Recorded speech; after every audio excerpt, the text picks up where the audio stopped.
In this video, we are going to look at the selection strategy when it comes to the questions from the QA section.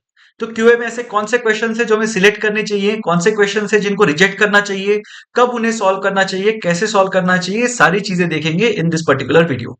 Now before we start, अगर आपको QA का syllabus क्या है ये पता नहीं है, कौन से टॉपिक्स हैं ये पता नहीं है, किस चीज का कितना वेट होता है ये पता नहीं है, कट ऑफ्स वगैरह ये सारी चीजें अगर आपको जाननी है, ये एक वीडियो है जो आप देख सकते हो जिसके अंदर मैंने कैट 24 का पूरा सिलेबस डिस्कस किया हुआ है फॉर द क्वांट सेक्शन। तो मैं इस वीडियो की लिंक डिस्क्रिप्शन बॉक्स में डाल दूंगा टू चेकआउट दिस वीडियो। इसमें मैंने काफी डिटेल्ड तरीके से सारी की सारी चीजें बताई हुई हैं that are pertinent to the quant section of the CAT. अब हम देखते हैं एलओडी ऑफ द सेक्शन। तो सबसे पहले तो मुझे यह पता करना है कि भाई इस सेक्शन की लेवल ऑफ डिफिकल्टी होती क्या है।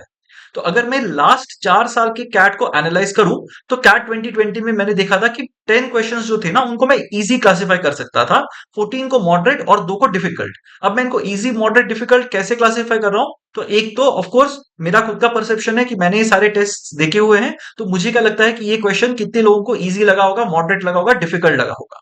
Also in terms of the peoples perception of these questions. तो अगर स्टूडेंट्स को मैंने ये क्वेश्चंस इंट्रोड्यूस कराए हैं तो उन स्टूडेंट्स ने इन क्वेश्चंस को कैसे सॉल्व किया है, उनकी एप्टीट्यूड कितनी थी और उस हिसाब से उन्होंने इसको सॉल्व करने में कितना टाइम लिया। तो ये सारी चीजें यहाँ पे ध्यान में रख के मैंने इसे क्लासिफाई किया हुआ है। तो एक तो मतलब इसमें थोड़ी सब्जेक्टिविटी आ जाती है प्योरली बिकॉज मैं बोल रहा हूं कि कुछ टॉपिक्स होते हैं जो इनहेरेंटली डिफिकल्ट होते हैं for a lot of people. जैसे फॉर एग्जांपल इनइक्वालिटीज पकड़ लो या फंक्शंस, ग्राफ्स, इस टाइप के क्वेश्चंस जो होते हैं वो जनरली डिफिकल्ट माने जाते हैं for people. Also in terms of the amount of time taken, तो अगर क्वेश्चन बहुत ज्यादा डिफिकल्ट होगा, कॉम्प्लिकेटेड होगा ना, तो आपको बहुत ज्यादा टाइम लगेगा to solve this particular question. तो जो मैं डिफिकल्ट बोल रहा हूँ क्वेश्चंस, वो डिफिकल्ट क्वेश्चंस सिर्फ इसलिए डिफिकल्ट नहीं है कि आपको उनके आंसर्स आते ही नहीं थे। आपको शायद उसका आंसर आ सकता था बट आपको वो आंसर निकालने के लिए 4, 5 या 6 मिनट्स का टाइम देना पड़ता, and that is a significant investment in a 1 hour paper और इन अ 40 मिनट्स पेपर। तो यहाँ पे ये सब सारे 40 मिनट्स के सेक्शंस रहे हैं। तो 40 मिनट्स के अंदर अगर मैं 5-6 मिनट एक क्वेश्चन पे स्पेंड कर रहा हूं ना, तो वो डेफिनेटली एक अच्छा डिसीजन नहीं होगा। And that is what I have thought of when I have said that one particular question is difficult, some questions are moderate, some are easy. तो ये है स्प्लिट। नॉर्मली अगर आप देखोगे 23 को अगर आप थोड़ा साइड में रख दो फॉर दिस मोमेंट, तो 2020, 21, 22 में आप देखोगे दैट लगभग हर एक साल में 10 या 9 क्वेश्चंस थे जो इजी क्लासिफाई कर सकते थे। मॉडरेट क्वेश्चंस लगभग 10 से लेके 14 तक थे और डिफिकल्ट हार्डली 2 या 3 क्वेश्चंस होंगे जिनको हम डिफिकल्ट बोल सकते हैं। So in these kind of test what you have to understand is एक रियलिस्टिक स्कोर कितना होगा। तो मेरा एक बहुत ही बेसिक सा बेंचमार्क है for these kind of sections that exist. आपको सारे के सारे इजी क्वेश्चंस करेक्टली अटेम्प्ट करने हैं एंड आपको आधे मॉडरेट क्वेश्चंस करेक्टली अटेम्प्ट करने हैं। सो फॉर एग्जांपल अगर मैं कैट 2020 देखूं तो 10 easy questions I should have got all of them right, and moderate questions के आधे भी अगर मैं कर लूं, 7 क्वेश्चंस भी अगर मैं कर लूं, ओवरऑल मुझे 17 क्वेश्चंस करने चाहिए थे, specially if I am aiming at a 99 plus percentile. तो अगर मैं 95, 98, 99 ये परसेंटाइल्स टारगेट कर रहा हूं, तो definitely I have to attempt all easy questions and I have to attempt half of the moderate questions. Difficult questions को बिल्कुल नहीं छूना है। The whole idea is for you to let go of difficult questions. और video में हम आगे देखेंगे कि इन डिफिकल्ट क्वेश्चंस को पहचानेंगे कैसे, how to figure out that one question is difficult and उसके ऊपर मुझे टाइम नहीं स्पेंड करना है, ये हम कैसे डिसाइड करेंगे ये हम आगे वीडियो में देखेंगे। But this is what it looks like.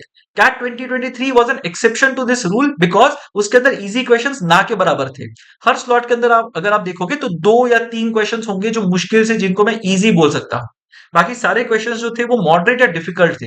बहुत सारे क्वेश्चंस मॉडरेट थे।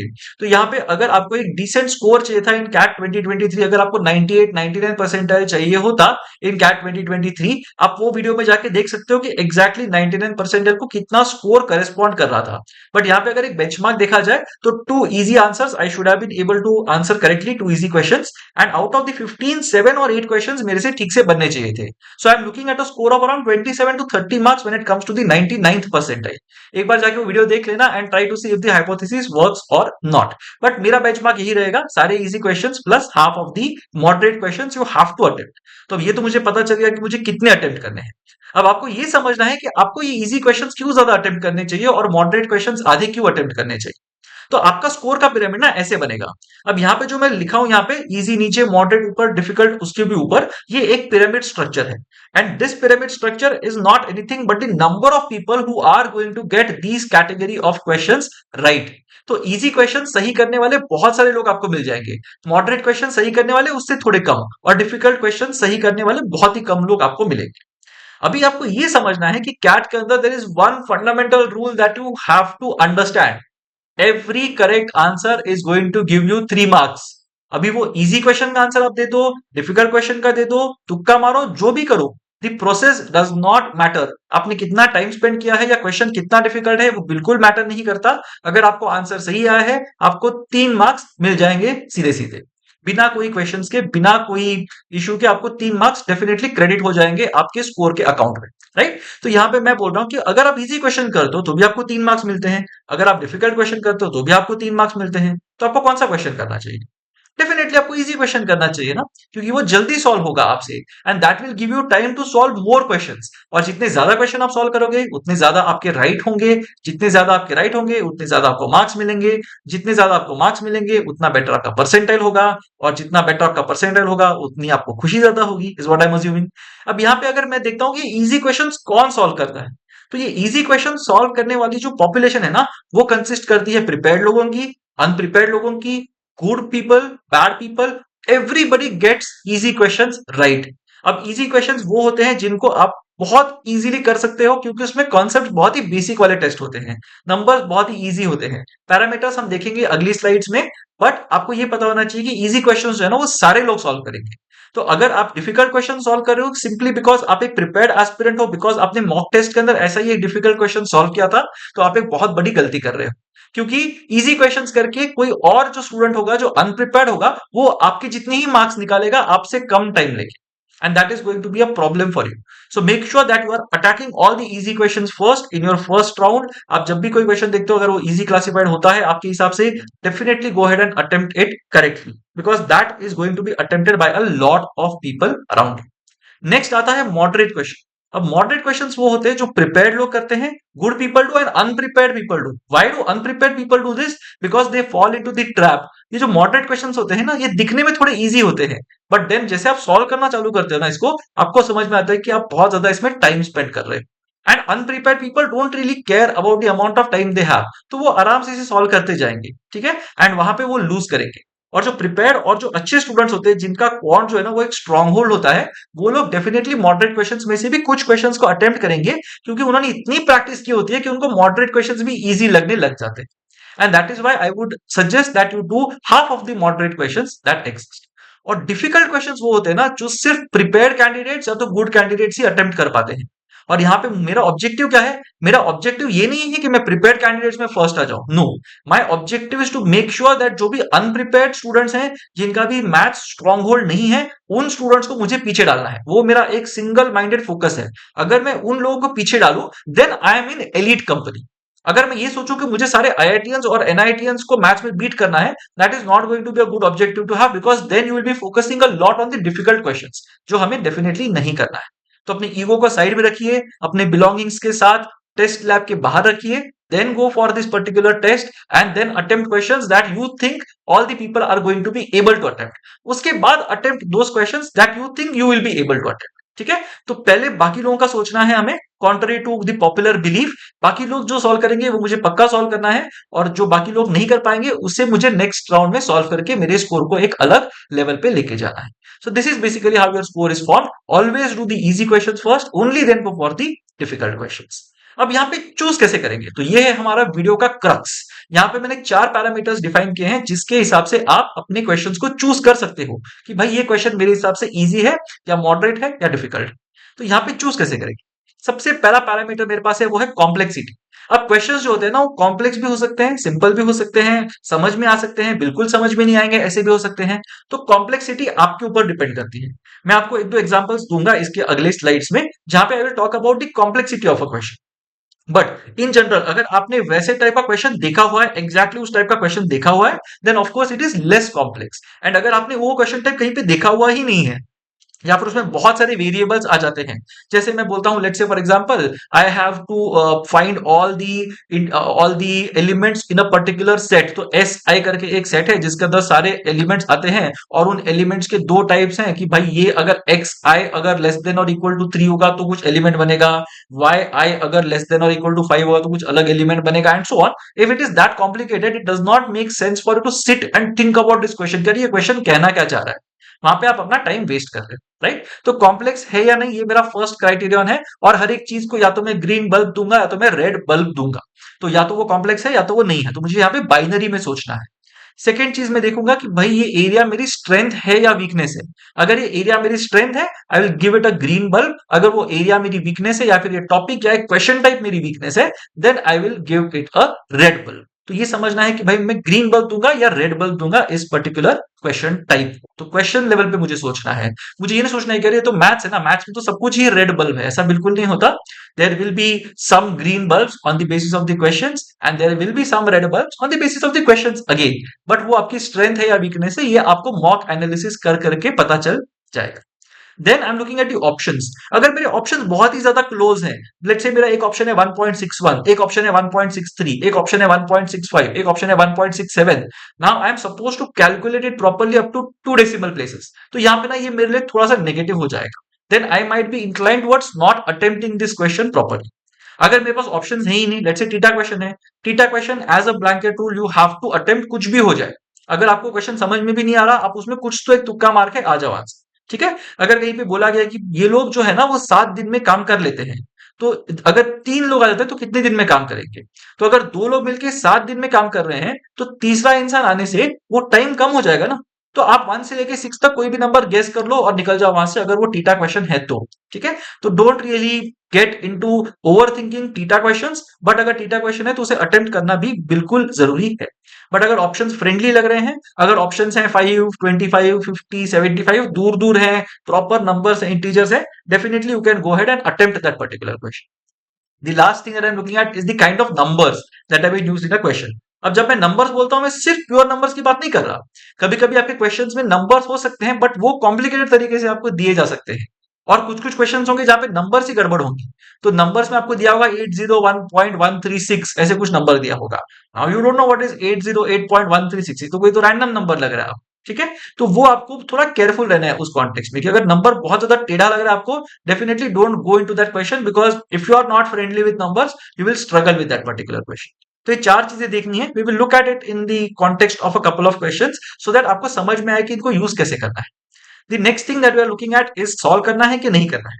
अगर आपके पास 4 ग्रीन बल्ब आ जाते हैं, डेफिनेटली आपको वो सॉल्व करना है, वो उसी टाइम पे आपको अटेम्प्ट करना चाहिए। अगर 3 ग्रीन बल्ब भी आते हैं ना, तो भी आपको वो क्वेश्चन सॉल्व करना चाहिए। अगर 2 ग्रीन बल्ब आते हैं, तो उसे बाद में करो, छोड़ मत देना, बाद में कर लेना, उसको मार्क फॉर रिव्यू करना। Right? So if you mark it for review, then you will be able to come back to it later in round 2। That is very important. अगर यहाँ पे एक ग्रीन बल्ब है या फिर कोई भी ग्रीन बल्ब नहीं है, सिर्फ रेड बल्ब आपको दिखाई दे रहा है, then definitely you have to let go of this particular question. इसको सॉल्व करके कोई फायदा नहीं है, आप बिल्कुल इसमें टाइम पास करोगे और कुछ नहीं होगा, आपके स्कोर में ज्यादा कंट्रीब्यूशन नहीं आएगा। So let go of that question, you can always solve it once the test is done. तो टेस्ट के बाद भी आप वो क्वेश्चन को आराम से बैठ के सॉल्व कर सकते हो, जस्ट टू अंडरस्टैंड कि मुझे वो क्वेश्चन आता था या नहीं आता था। ठीक है? अब यहाँ पे ये मैंने पैरामीटर्स दिए हुए हैं। Now this does not mean that आप जाके एग्जाम में बैठ जाओ और ये सारे पैरामीटर्स के हिसाब से सोचना चालू कर दो कि अरे ये क्वेश्चन कॉम्प्लेक्स है या नहीं है, and then spend 15-20 seconds thinking about the complexity, then spend 15-20 seconds thinking about यार स्ट्रेंथ है कि नहीं है मेरी, देन थिंकिंग अबाउट अरे ऑप्शंस क्या दिए हुए हैं, अरे नंबर्स क्या दिए हुए हैं। तो ये करके अगर आप 1-1.5 मिनट हर एक क्वेश्चन में लगाओगे, आप सिर्फ सिलेक्ट ही करते रह जाओगे क्वेश्चन, आपको सॉल्व करने के लिए टाइम ही नहीं मिलेगा। So the whole idea is for you to start with this framework, but after a month or 2, जब हम अगस्त एंड या सितंबर के बिगिनिंग में आ जाते हैं ना, उस टाइम पे आपको ये चीज क्वेश्चन टू क्वेश्चन लेवल पे करने की कोई जरूरत नहीं है। You look at a question and suddenly your instinct tells you that ये क्वेश्चन जो है ना, ये एक रेड बल्ब होगा, ये ग्रीन बल्ब तो डेफिनेटली नहीं है। Right? And that is how you get better at the subject. तो अगर आपने देखा होगा टॉपर्स को क्वेश्चंस अटेम्प्ट करते हुए, आपने ये देखा होगा कि वो क्वेश्चन देखते हैं और तुरंत समझ जाते हैं कि ये क्वेश्चन जो है ना, इसमें मुझे जाना नहीं है। right? And that is basically where you have to reach when it comes to preparing for this particular section. But for now ये 4 पैरामीटर्स लेके आप स्टार्ट कर लो. अगर आपको लग रहा है कॉम्प्लिकेटेड है क्वेश्चन तो वहां पे एक रेड बल्ब आएगा, अगर वो वीकनेस है एक और रेड बल्ब आएगा, ऐसे करते जाओ. जितने ज्यादा ग्रीन बल्ब्स उतना उसको सॉल्व करने की आपकी प्रोबेबिलिटी ज्यादा होगी. ठीक है, so keep that in mind. Now let's look at a couple of examples. तो एग्जांपल 1 देख लेते हैं. ये दोनों कैट के क्वेश्चंस ही हैं. So this was an old CAT question. अगर देखते हैं तो यहाँ पे मैं बोल रहा हूँ C1, C2, C3, C4, C5 ये 5 कंपनीज हैं. कुछ कंपनीज का प्रॉफिट 9:10:8 का रेशियो है, कुछ कंपनीज का प्रॉफिट 18:19:20 है. मुझे ये समझ में आ रहा है कि दोनों में C2 कॉमन है. C5 ने 19 करोड़ ज्यादा कमाया compare to C1. Now this is a very typical question. अगर आपने रेशियोज के 50 to 100 क्वेश्चंस किए हुए हैं, you would have definitely seen something like this, जिसमें 5 चीजें दी हुई है या कभी कभी 3 चीजें दी होती हैं और 2 रेशियो दिए होते हैं, और दोनों रेशियो के अंदर एक कोई तो एलिमेंट होता है ना, वो कॉमन होता है. एंड अब उसका एलसीएम लेके आप उसको एक लेवल पे लेके आ जाओगे, सारे के सारे आपको एक लाइन में मिल जाएंगी. Then figure out what is the difference, then answer the question. तो बहुत ही स्ट्रेट फॉरवर्ड सा क्वेश्चन है. This is something that you should be able to handle. अब ये मैं बोल रहा हूँ विद एक्सपीरियंस, जो मैं इसको देख के ना 10 सेकंड में समझ जाता हूँ. बट अगर मैं इनको ये 4 पैरामीटर्स पे रेट कर रहा हूँ, कॉम्प्लेक्सिटी, ये क्वेश्चन बिल्कुल कॉम्प्लेक्स नहीं है, बहुत ही स्ट्रेट फॉरवर्ड है. 5 कंपनी है, 3 का रेशियो दिया है, 3 का रेशियो दिया है, तीनों के बीच में एक चीज कॉमन है. तो ये क्वेश्चन तो डेफिनेटली कॉम्प्लिकेटेड नहीं है. I have definitely seen something like this before. One second thing, अगर मैं देखता हूं ये मेरी स्ट्रेंथ है या वीकनेस है, एज अ रूल ये समझ के चल लो कि arithmetic should be your strength, क्योंकि अरिथमेटिक और algebra contributes to the most number of questions in this section. तो अरिथमेटिक तो मेरी स्ट्रेंथ होनी चाहिए लगभग. उसके अंदर भी एवरेजेस, रेशियोज और परसेंटेजेस, ये 3 तो मेरी स्ट्रेंथ होनी ही चाहिए. तो ये रेशियो वाला क्वेश्चन है, बेसिक रेशियो वाला क्वेश्चन है, ये मेरी स्ट्रेंथ भी है. तो मुझे मिल गए 2 ग्रीन बल्ब यहाँ. Third, options. अब यहाँ पे ऑप्शंस दिए नहीं है, मुझे यहाँ पे टीटा क्वेश्चन दिया हुआ है, तो definitely I will have to attempt this. But because ये कॉम्प्लिकेटेड नहीं लग रहा है, ऑप्शंस नहीं हुए तो भी मेरे लिए बहुत ज्यादा परेशानी वाली बात नहीं है. अगर मेरे पास ऑप्शंस होते जो बहुत ही कॉम्प्लिकेटेड नंबर्स होते, maybe I would have given it a red bulb. But यहाँ पे ऑप्शंस है ही नहीं, टीटा क्वेश्चन है, मुझे अटेम्प्ट करना ही है, तो यहाँ पे मैं उसे दूंगा एक ग्रीन बल्ब. और लास्ट में नंबर्स. अगर मैं नंबर्स देखूं 9, 10, 8 और 18, 19, 20 ये दिया हुआ है. मुझे ये पता है कि भाई C2 जो है ना वो कॉमन है, तो C2 यहाँ पे 10 है, C2 यहाँ पे 18 है, तो 10 और 18 को मेरे को इक्वेट करना है. Again it does not seem to be a very difficult question. 19 crore is again a nice big number, तो नंबर भी यहाँ पे मैनेजेबल है. तो मैं इस क्वेश्चन को दूंगा 4 green bulbs, and I will definitely want to get into this particular question and solve it. So this is one thing that I will. अभी एक और एग्जांपल देख लेते हैं. अब यहाँ पे मैं एग्जांपल देख रहा हूं, एक क्वेश्चन है राहुल, रक्षिता and Gurmeet working together would have taken more than 7 days करके क्वेश्चन आ रहा है यहाँ. अब ये क्वेश्चन जो है ना वो टाइम एंड वर्क का है, जो आपको पहले वाले लाइन से ही समझ में आ जाएगा. अब ये टाइम एंड वर्क वाला जो क्वेश्चन है, इसके अंदर कुछ फिक्स्ड प्रोटोटाइप्स होते हैं, राइट? कि जहां पे मैं बोल रहा हूँ कि भाई एक इंसान जो है ना वो 5 दिन में करता है, दूसरा इंसान जो है वो 9 दिन में करता है, तीसरा इंसान जो है वो 15 दिन में करता है, तीनों मिलके काम कर रहे हैं, तो कितने दिन में होगा? Now these are all prototypes that exist. But यहाँ पे अगर आप फर्स्ट लाइन देखोगे ना, उसपे बोला है would have taken more than 7 days to finish a job. अब ये मोर देन 7 डेज क्या होता है? 8 डेज भी हो सकता है, 9 भी हो सकता है, 10 भी हो सकता है, 20 भी हो सकता है, 7.5 भी हो सकता है, कुछ भी हो सकता है, we don't know. On the other hand Rahul and Gurmeet would have taken less than 15 days. तो ये तो कॉम्प्लिकेटेड होता जा रहा है. अगर होता कि ये तीनों मिलके 7 डेज में कर रहे हैं, दोनों मिलके 15 दिन में कर रहे हैं, तीनों मिलके 6 दिन में कर रहे हैं, तो फिर ये क्वेश्चन मेरे लिए बहुत ईजी हो जाता. बट यहाँ पे मोर than 7 days, less than 15 days, ये सारी क्वेश्चंस, ये सारे यहाँ पे एक्सप्रेशंस दिए हुए हैं, तो ये बन जाता है मेरे लिए एक कॉम्प्लिकेटेड क्वेश्चन. तो यहाँ पे कॉम्प्लेक्सिटी लेवल हाई है. मैंने पूरा क्वेश्चन पढ़ा नहीं है, but I am telling you कि ये वाला क्वेश्चन जो होगा ना वो शायद मैंने देखा नहीं होगा कभी भी. तो ये मेरे लिए कॉम्प्लेक्सिटी पे हाई है. I will give it 1 red bulb. Second, strength या वीकनेस. यहाँ पे of course time and work, as I said, मेरी स्ट्रेंथ होनी चाहिए आइडियली. बट क्या ये क्वेश्चन टाइप मेरी strength? That is the question that I have to ask yourself. ये वाला क्वेश्चन अगर मैंने किया ही नहीं है तो मुझे पता ही नहीं है. अगर मुझे वो नहीं पता तो वो मेरी वीकनेस है, इतना समझ लो. ऑलवेज एर on the side of caution. Meaning अगर आप कहीं पे भी थोड़ा सा, अगर आपको लग रहा है कि इफी है थोड़ा सिनारियो, है भी, पता भी हो सकता है स्ट्रेंथ भी है वीकनेस भी है, ऑलवेज थिंक वो वीकनेस है और उसको अभी मत करना, डू समथिंग एल्स इंस्टेड. ठीक है, तो यहाँ पे स्ट्रेंथ वीकनेस में मैं या तो अपने आप को एक रेड बल्ब दूंगा या तो मैं ग्रीन बल्ब दूंगा. बट मैं पूरी तरह कन्विंस नहीं हूं with this question, because I have not seen something like this earlier. Third, options. अब यहाँ पे अगर मैं ऑप्शंस दे रहा हूं तो यहाँ पे ऑप्शंस जो थे वो नंबर ऑफ डेज के हिसाब से थे. तो definitely options are fine, they are fine, you can manage with the options that have been given to you. But यहाँ पे क्वेश्चन क्या पूछा हुआ अपने को? Which the number of days can not be, मतलब 4 में से 3 ऑप्शंस पॉसिबल होंगे, एक ऑप्शन जो होगा वो पॉसिबल नहीं होगा, and that might make it slightly more complicated कि मुझे सही ऑप्शन नहीं निकालना है, मुझे पॉसिबिलिटीज पता है और वो पॉसिबिलिटीज में से एक पॉसिबिलिटी नहीं एग्जिस्ट कर सकती, right? But options for all practical purposes were manageable, they seemed fine in this particular context. Last में नंबर्स देखेंगे ना, तो यहाँ पे लोग कुछ गलतियां कर देते हैं, लोग बोलते हैं 7, 15, 3, 6 तो बहुत अच्छे से प्यारे से नंबर्स हैं, तो let's go ahead and think that numbers में इसको ग्रीन बल्ब दे देंगे, बट ऐसा बिल्कुल भी नहीं है। 7 नंबर नहीं दिया गया है आपको, आपको बताया गया है मोर देन 7। 15 ये नंबर आपको नहीं दिया गया है, आपको बताया गया है लेस देन 15। यहाँ पे बोला है 6 डेज में तीनों ने काम किया, एंड रक्षिता ने 3 more days to finish the job, वहां पे लगाया हुआ है। And if Rakshita had worked alone then it would not have been. तो ये नंबर्स जो है ना भी फ्रेंडली नहीं है। More than 7 days, less than 15 days are not technically numbers, they are conditions. तो नंबर्स भी यहाँ पे बहुत ज्यादा फ्रेंडली मैं नहीं बोलूंगा in this particular context. In fact numbers है ही नहीं, बिल्कुल भी कहीं पे बताया नहीं गया है कि कौन कितने टाइम में इसको कर रहा है, ठीक है? तो नंबर्स भी आर नॉट वेरी फ्रेंडली। तो I will give this at least 3 red bulbs और 4 रेड बल्ब्स। तो फेमिलियरिटी में ही मैं इसको निकाल दूंगा सबसे पहले तो अगर मुझे लग रहा है कि कॉम्प्लेक्स है, फेमिलियर नहीं है, I will definitely not solve this question in my first round, ठीक है? This was a question from CAT 2023 by the way, जो डिसेप्टिवली इजी लगता है बट वो है नहीं, और अगर आप उसको सॉल्व करोगे तो आपको समझ में आएगा कि ये क्वेश्चन इजी भी शायद हो सकता था। But again as I said, always err on the side of caution. अगर थोड़ा भी आपको डर लग रहा है, get out of it, don't really sit in that position for a long time, ठीक है? तो ये क्वेश्चन को मैं क्लासिफाई करूंगा as something that was difficult, should not have been done at that moment, right? अब यहाँ पे अटेम्प्ट कब करना है वो एक इंपॉर्टेंट क्वेश्चन है। अब अटेम्प्ट करना है कि नहीं करना ये मैंने सोच लिया है, बट मुझे कब अटेम्प्ट करना चाहिए? तो यहाँ पे मैंने 2 by 2 में इसको ग्रिड में डिवाइड किया हुआ है। एक मैंने किया हुआ है एलओडी, तो एलओडी या तो हाई होगी या तो लो होगी, ठीक है? मॉडरेट एलओडी ऐसा कुछ नहीं होता, और LOD level of difference, level of difficulty या तो हाई होगी या तो लो होगी, specially when it comes to making the decision, ठीक है? अगर मॉडरेट होगी, again as I said, always err on the side of caution, उसको हाई में ही पकड़ के चल ले। और एरिया जो है ना वो आपकी स्ट्रेंथ है या वीकनेस है, टॉपिक जो आपका स्ट्रेंथ है या वीकनेस है, क्वेश्चन टाइप जो है वो आपका स्ट्रेंथ है या वीकनेस है, ये समझ लेना।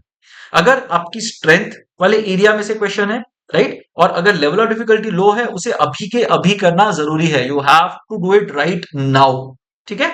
अगर वो आपकी एरिया ऑफ स्ट्रेंथ में से है, बट अगर वो high on level of difficulty है, उसे अभी मत करो, उसको बाद में एक बार देख सकते हैं, let's see it later. Then अगर वो आपकी वीकनेस वाली एरिया में से, अगर आपकी वो वीक एरिया में से आता है क्वेश्चन, और अगर उसकी लेवल ऑफ डिफिकल्टी हाई है, उसको जिंदगी में कभी टच मत करना, late go of that question all together, आप सिर्फ अपना टाइम वेस्ट करोगे और कुछ नहीं, ठीक है? और अगर आपकी वीकनेस वाली एरिया में से है बट लेवल ऑफ डिफिकल्टी लो है ना, उसको भी आपको अटेम्प्ट करना चाहिए। एंड अगर मुझे कोई पूछे ना कि क्या ऑर्डर होनी चाहिए, I would always say that low difficulty वाले क्वेश्चन को पहले करना, भले ही वो आपके वीक एरिया में से आए, एंड उसके बाद ही आप हाई डिफिकल्टी वाले क्वेश्चंस करना, भले ही वो आपके स्ट्रेंथ के एरियाज में से आए। तो my grid will basically say that do these questions right away, these questions you should do in round 2 and these questions you should do in round 3, ठीक है? तो ये वाले क्वेश्चंस पे बहुत टाइम स्पेंड मत करना, but one, make sure that you know the basic concepts of each and every topic that exists, ठीक है? परम्यूटेशन एंड कॉम्बिनेशन से मेरे को डर लगता है तो मैं एनसीआर का फॉर्मूला ही नहीं सोचूंगा या सोचूंगी, ये बिल्कुल मत करना। Make sure that you know the basics of each and every topic, बहुत टाइम है आपके पास ये सब करने के लिए, make sure that you know the basics very well, क्योंकि काफी बार ऐसे होता है कि डिफिकल्ट टॉपिक्स में से इजी क्वेश्चंस पूछे जाते हैं, एंड अगर ऐसा कुछ होता है तो फिर you will end up being getting into big trouble. और अगर आप सिर्फ ये सोच के जा रहे हो कि मैं सिर्फ अरिथमेटिक करके आ जाऊंगी, then you are going to be in big trouble, because जो पहले वाला क्वेश्चन हमने देखा वो अरिथमेटिक में से ही था, but that was a difficult question, ठीक है? तो ये आपके पास ग्रिड होगा, इसके हिसाब से आप अटेम्प्ट करो, कब अटेम्प्ट करना है इसका जवाब आपको ये वाले ग्रिड में से मिल जाएगा। यहाँ पे एक बहुत इंपॉर्टेंट चीज आती है, एक सम कॉस्ट फैलेसी है। तो जैसे आप यहाँ पे इस कार्टून में देख सकते हो ना, यहाँ पे एक कोई बोल रहा है if you don't get rid of the anchor this ship will sink, but दूसरा बोलता है no this anchor was very expensive.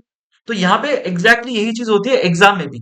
आपको लगता है कि अरे मैंने तो यहाँ पे 2 मिनट इन्वेस्ट कर दिए हैं इस क्वेश्चन के अंदर, अगर मैं नया क्वेश्चन देखूंगा तो वहां पे मेरे और 2 मिनट इन्वेस्ट हो जाएंगे, अगर मैं वही 2 मिनट ये क्वेश्चन में लगा लूं शायद मैं 1 मिनट के अंदर इसका आंसर निकाल लूंगा। तो इस उम्मीद के साथ, इस होप के साथ हम उस क्वेश्चन के पीछे लग जाते हैं, and then we realize that we have wasted 2 more minutes on that question and we are going nowhere. तो ये एक सम कॉस्ट फैलेसी होती है।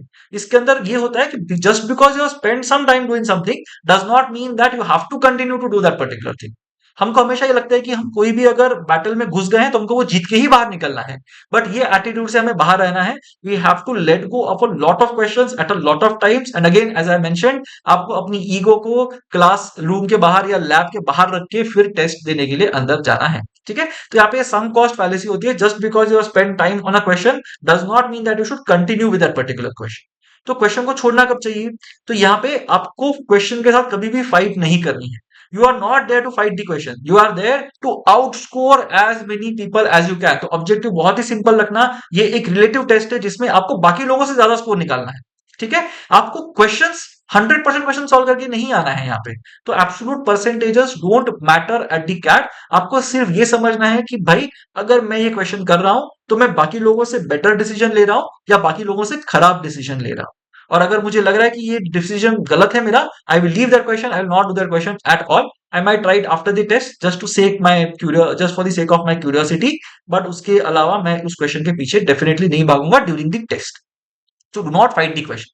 Second thing, 1 minute of inactivity, you are out of the question. अगर मैं 1 minute तक अपने paper पे ऐसी कोई नई इंफॉर्मेशन नहीं लिख रहा हूं जो मुझे 1 मिनट पहले नहीं पता थी, I am definitely going to leave that question, I am out of that question before you can blink.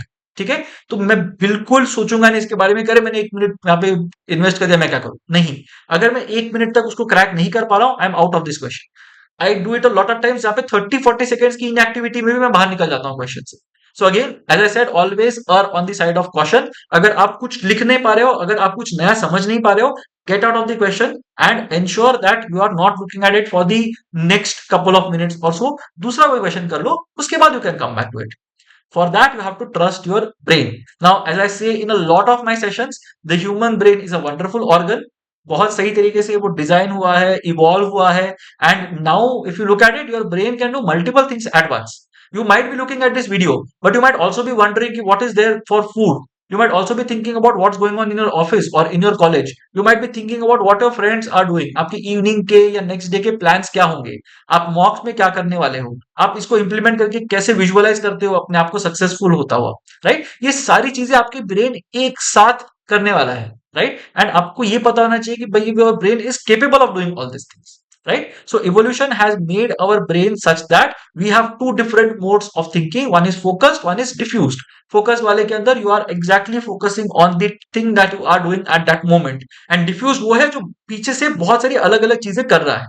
So even if you let go of a question, अगर मैंने क्वेश्चन को छोड़ दिया वहां पे, आपका ब्रेन उसे छोड़ नहीं देगा। वो बैकएंड में ना पीछे से धीरे धीरे धीरे कुछ तो स्टार्ट कराओगे, अरे ये मैंने किधर तो सोचा था, ये वाले मेमोरी में एक बार देखते हैं कि कुछ उसका आंसर मिल सकता है क्या। Your brain will keep on working on that question. तो ये आपके पास एक चीट कोड है जो आप यूज कर सकते हो during the test as well. So trust your brain, do not get involve in a question, उसको पीछे छोड़ दो, उसको पीछे अपने आप काम करने दो। बहुत बार आपने ये देखा होगा मॉक टेस्ट में भी होते हुए कि आप एक मॉक के बाद एक क्वेश्चन को देखते हो ना, वो आपसे 15 सेकंड में सॉल्व हो जाता है, बट मॉक के टाइम आप उसको 15 मिनट तक देख रहे थे बट आपसे सॉल्व नहीं हुआ। This is because even after the mock test was done, your brain was solving that question from the back end. And because your brain got time to solve that question on its own, your brain gave you a solution and you were able to answer it correctly a bit later. So trust your brain when you are solving this test. Also, maintain your rough work. अभी अगर आपका brain इतना मेहनत कर रहा है and आपको इतना सपोर्ट करने की कोशिश कर रहा है, then you have to ensure that your brain also gets rewarded ना। तो कैसे करेंगे उसको? जो रफ वर्क आपका होता है ना, उसको आप सही से रखो। अगर आप अपना रफ वर्क बहुत ही डर्टी अनटाइडी से रखोगे और अगर आप बिल्कुल अपने ब्रेन को एनेबल नहीं करोगे to come back to that particular question and start from where you had left it, then you will end up in big trouble.